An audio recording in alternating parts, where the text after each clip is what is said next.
গাছের মগ ডাল থেকে পড়ে আহত হলেন আর পরিচয় দিলেন রানা প্লাজার দুর্ঘটনায় আহত উদ্ধারকারী হিসেবে।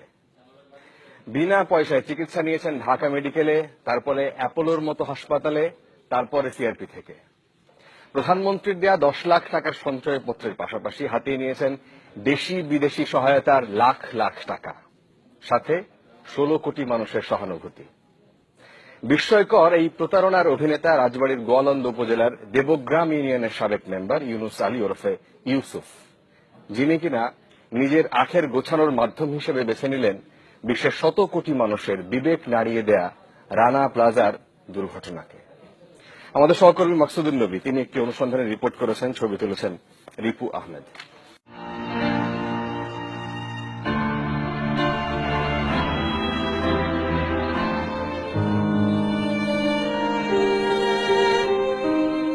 24 এপ্রিল 2013 রানা প্লাজা ভবন ধস। দেশের ইতিহাসে সবচেয়ে মর্মান্তিক এ দুর্ঘটনার সাথে জড়িয়ে আছে কত রক্ত, জীবন আর কষ্টের গল্প।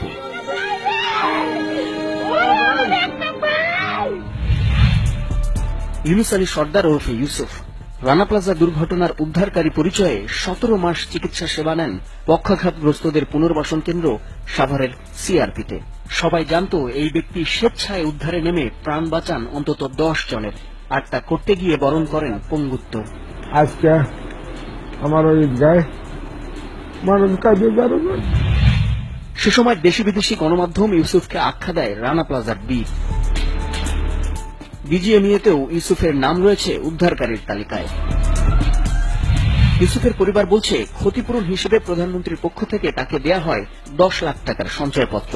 বিভিন্ন ব্যক্তি ও সংগঠন থেকে পেয়েছেন আরো 10 লাখ টাকা। আর বিজিএমইএ কর্তৃপক্ষ জানান তার চিকিৎসা বাবদ 8 লাখ টাকা খরচ করেছেন তারা। এছাড়া কয়েকটি বিদেশি এনজিও ও বিদেশি ক্রেতা প্রতিষ্ঠানও ইউসুফকে দিয়েছে মোটা অঙ্কের সহায়তা। তবে গোপনীয়তার কারণে ব্যক্তিবিশেষের তথ্য জানাতে রাজি হয়নি তারা। এত সাহায্য যাকে দেয়া হল সেই ইউসুফ আসলেই কি রানা প্লাজা দুর্ঘটনার উদ্ধারকারী? আর তা জানতেই চ্যানেল 24 অনুসন্ধান টিমের যাত্রা ইউসুফের গ্রামের বাড়ি রাজবাড়ী জেলার গোয়ালন্দ উপজেলার নুরু মণ্ডলের পাড়ায়।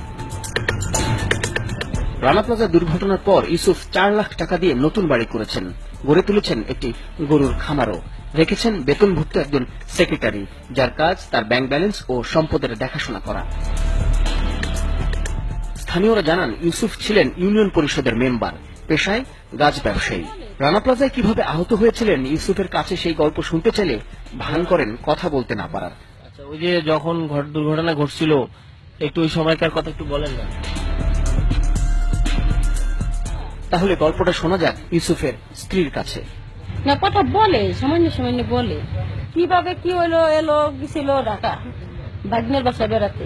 আগে যেদিন তো ভাঙলো সেদিনই তো মনে করেন যে ওই জায়গায় শোনা গেল যে ওই জায়গায় রানা প্লাজার ধসতে গেছে।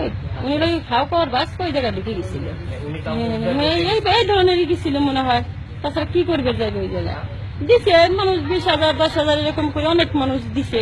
ওরা তারা তো হিসেব করে রাখিনি, অনেক লাখ 4 টাকা মনে হয় পাচ্ছে এরকম।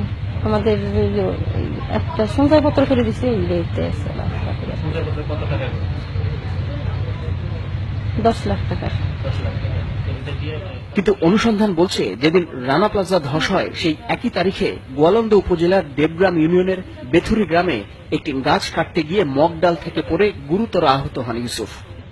উনি মানে গাছ থেকে পড়ে গেল, আর রানা প্লাজার ভিকটিম হিসেবে এই ব্যাপারটা আসলে কি এটা আমরা জানি না, কি এটা আমরা কোনো কিছু জানি না। তাহলে দেখা যাক কোনটা সত্য। স্থানীয় জনপ্রতিনিধি জানান ইউসুফের গাছ থেকে পড়ার বিস্তারিত। গাছের ব্যবসা করবে, একটা মাদার গাছ কিনেছিল, উনি নিজেই কাঠ পেয়ে ওই গাছের দিকে পড়িয়া ভাঙিয়ে সেই একার ঘুরিয়ে হওয়া গেল। ওই অবস্থায় ওখানটা দলে দিয়ে ঘাটা একটা ভ্যানে নিয়ে গলন্দ হাসপাতালে গেল। হাসপাতাল দাঁড়িয়ে শুনলাম ওখানটা ফরিদপুর পড়াইলেন। ওরে শুনছি যে 1 কোটি টাকা নাকি তার ব্যাংকে আছে, আর 3 মাস পর পর নাকি 40 লাখ টাকা আছে।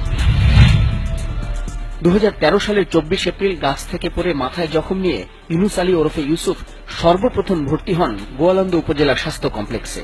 এখানকার রেকর্ডে তার আঘাতের কারণ বলা হয় গাছ থেকে পড়ে যাওয়া। একদিন পর উন্নত চিকিৎসার জন্য তাকে ফরিদপুর মেডিকেল কলেজ হাসপাতালে ভর্তির পরামর্শ দেওয়া হয়।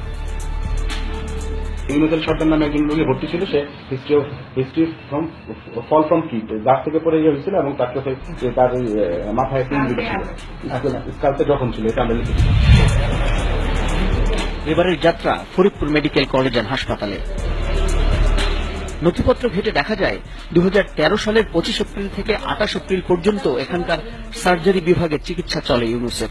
এখানেও তার আঘাতের কারণ বলা হয়েছে ফল ফ্রম হাইট, অর্থাৎ উঁচু থেকে পড়া। তার ডায়াগনোসিস করছে ফল ফ্রম হাইট, সে গাছ থেকে পড়ে গেছে, refer to DMC. Faridpur medical থেকে ইউনুস আলী সর্দার ওরফে ইউসুফ ভর্তি হন ঢাকা মেডিকেল কলেজ হাসপাতালে। এখানকার রেকর্ড বিভাগের তথ্যে দেখা যায় ইউসুফ রাজবাড়ির ঠিকানা গোপন করে লেখেন সাভার। মূলত এখান থেকে শুরু করেন নিজেকে রানা প্লাজার উদ্ধারকারী পরিচয় দেয়া।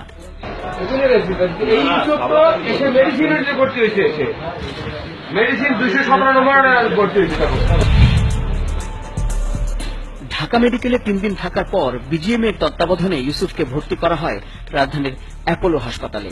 অ্যাপোলোর রেকর্ড বিভাগের তথ্য বলছে এখানে তার চিকিৎসা হয় টানা 25 দিন, আর রোগী হিসেবে ইউসুফের আইডি নম্বর 421471। এরপর দীর্ঘমেয়াদী চিকিৎসার জন্য ইউসুফকে নেওয়া হয় সাভারের সিআরপিতে, আর এখানে বিজিএম এর তত্ত্বাবধানে তার চিকিৎসা চলে 491 দিন, অর্থাৎ প্রায় 17 মাস। আমরা যতটুকু জানি যে উনি রানা প্লাজা রেস্কিউয়ার ছিলেন, তারপরে ওনার মাথায় একটা হেভি অবজেক্ট, সেজন্যই ওখানে লেখা যে fall of heavy object over back. BGMEA বলছে পোশাক শিল্পে বিভিন্ন দুর্ঘটনায় সব সময় এমন বেশ কিছু চক্র প্রতারণায় সক্রিয় হয়ে ওঠে। কোনো একটা লোক, এরকম নিরীহ লোক, গরিব লোক, তারা কিন্তু একা এসে সাহস পাবে না এরকম বিজিএমইতে আসা বা মাননীয় প্রধানমন্ত্রীর অফিসে যাওয়া। এটার পিছনে যদি একটা চক্র না থাকে তাহলে তো এটা কারো পক্ষে সাহস করার কথা না। এবং তদন্ত করে দেখব, যদি পাই তাহলে অবশ্যই এর বিরুদ্ধে আইনানুগ ব্যবস্থা নেওয়ার ব্যবস্থা করব।